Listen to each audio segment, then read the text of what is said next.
ఇది total syllabus అయినా కూడా మనకు జాబ్ రావాలి అంటే ఈ మార్కులు సరిపోదు. 60, 70 10 మార్కులు వేరియేషన్లో ఉండాలి. 70 మార్కులు ఉండాలి. మన మార్కులు చూస్తే భయంకరంగా వచ్చాయి మార్క్స్. చూసావా, భయంకరంగా వచ్చాయి. కాబట్టి ఇది టోటల్ సిలబస్ కాబట్టి ప్రతి వారం మీకు పెరుగుతూ ఉండాలి. ప్రతి వారం పెరుగుతూ ఉండాలి. ఇప్పుడు 47 అనేది తక్కువే, కానీ సడన్గా మనం చెప్పాము టోటల్ సిలబస్ కాబట్టి బాగానే వచ్చాయి. కాబట్టి కంగ్రాచులేషన్ టు రేవంత్.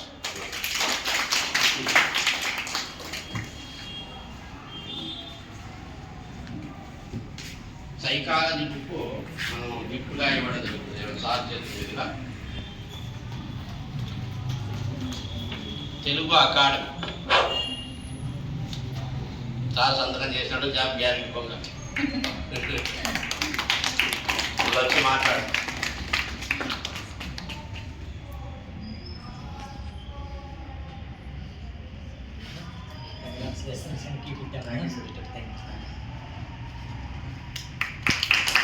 బాగా గట్టిగా పడాలి.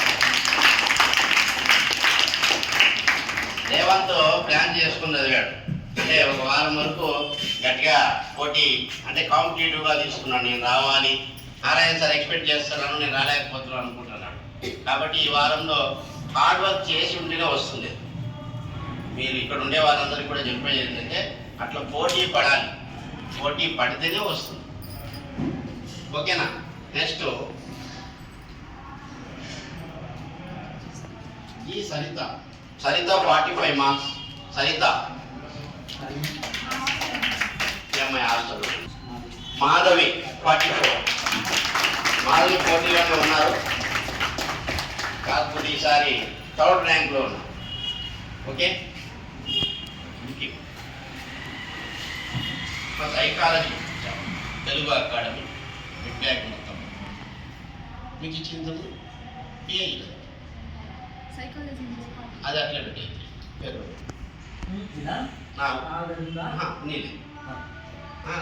పెట్టండి.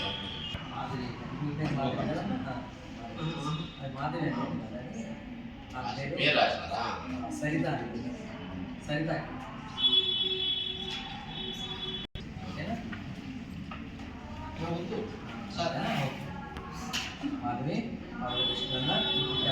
అట్లా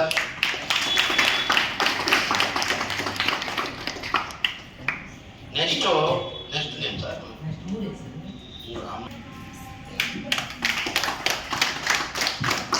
యశోద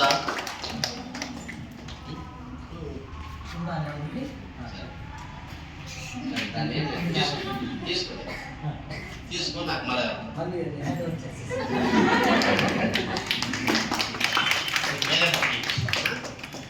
మేము నెక్స్ట్ దగ్గరగా ఉండే వాళ్ళ పేర్లు చదువుతాము.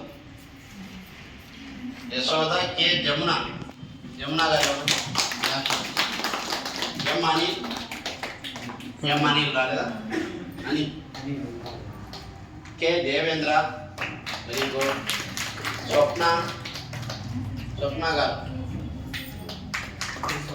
శ్రావణి కే శ్రావణి వెనుకబడ్డారు. మీరు 10వ ర్యాంకులోకి వెళ్ళారు.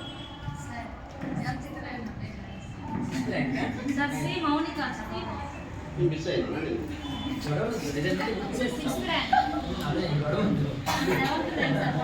మౌనిక అయ్యో మిస్టేక్ కదా, గట్టిగా పడాలి అమ్మాయి. అట్లా పోరాటం చేయాల్సిందే తప్ప. ఇప్పుడు అడగదు, నేను మిస్ అయినా, నాకు కొంచెం సైట్ కాబట్టి ఆ స్పెట్స్ పెట్టుకుంటే కష్టం. అది మౌనిక డబల్ క్లాస్ కొట్టండి. ఓకే అమ్మా, థ్యాంక్ యూ. ఇలా మనం వారానికి ఒకసారి చెక్ చేసుకుంటే మన నాలెడ్జ్ దాన్ని బట్టి ఇప్పుడు 47 ఉన్నాయి. ఒకసారి పేపర్ తక్కువగా ఉంటుంది, ఇంకో రకం ఉంటుంది. ఎట్లా వచ్చినా కూడా ఆన్సర్ చేసే విధంగా ఉండాలి. మీరందరూ కూడా మనము తెచ్చుకోవాలనేటువంటి ఫీలింగ్తో రావాలి. చదివేదాన్ని పెంచాలి, చదివే టైంని పెంచాలి. సిస్టమ్ మనం ఏదో రాంగ్ రూట్లో చదువుతూ ఉంటేనే మనం ఆన్సర్ చేయలేకపోయింది. టెక్స్ట్ బుక్సే కదా ఇస్తున్నాం. కాబట్టి మీరు చదివేటువంటి ప్లానింగ్ను మార్చుకోవాలి.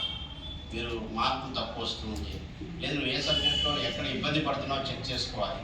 దాన్ని ముందుకు తీసుకొని దాని మీద ఎక్కువ కాన్సన్ట్రేషన్ చేయాలి. మనం ఒప్పుకోకూడదు ఓటమి. అర్థం కాలే, కసి ఉండాలి. అది లేదంటే కాంపిటేటివ్ ఎగ్జామ్లో ఇంట్లో కూర్చోవచ్చు. నువ్వు ఫీల్ కావాల్సిందే, నాకెందుకు రాలేదు.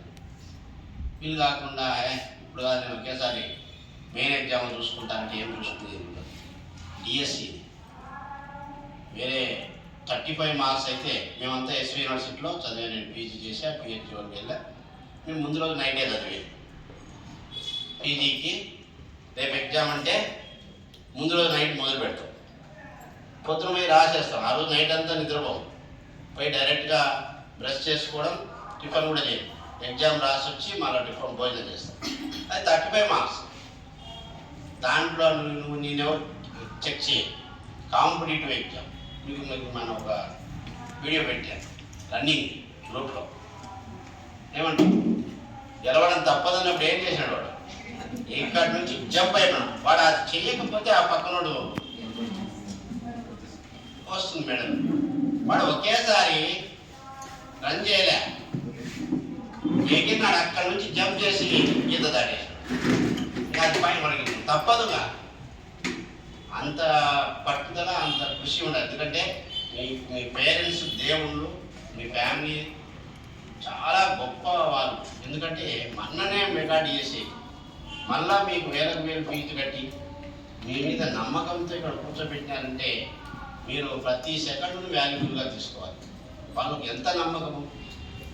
చాలామంది ఇంట్లో కూర్చోండి, మీకు మళ్ళీ ఇక్కడ 15,000 20,000 ఫీజు కట్టి హాస్టల్లో పెట్టి మీ మీద నమ్మకం ఉంచి చిన్నపిల్లలను వాళ్ళు చూసుకుంటూ వాళ్ళ ఉద్యోగాలకు లీవులు పెట్టి వాళ్ళ యొక్క ఎంజాయ్మెంట్ కూడా తగ్గించుకొని మీకు అన్నీ చేస్తూ ఉంటే మీరు టెక్స్ట్ బుక్స్ చదువుకోకుండా, నోట్స్ ప్రిపేర్ చేయకుండా ఎగ్జామ్ పెడితే ఏడో ఉండాలి. కొంచెం మినిమం నాలెడ్జ్ ఉంటుంది కదా మాకు.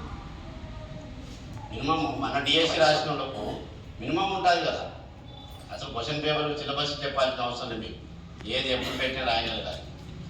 మీరు అంత రేంజ్లో ఉండాలి. నా కోరిక ఏంటంటే ఇక్కడ ఉన్న ప్రతి ఒక్కరికి నెక్స్ట్ డిఎస్సిలో జాబ్ రావాలి. దాన్ని మీరు జాగ్రత్తగా ప్లాన్ చేసుకోండి. ఎక్కడ తప్పు చేస్తున్నారో చెక్ చేసుకోండి. ప్లానింగ్ మిస్ కాకుండా ఎగ్జామ్స్ పెడుతున్నాం, దాన్ని ప్లాన్ చేసుకొని నీట్గా రాయండి. ప్రిపరేషన్ స్టార్ట్ చేసేయండి.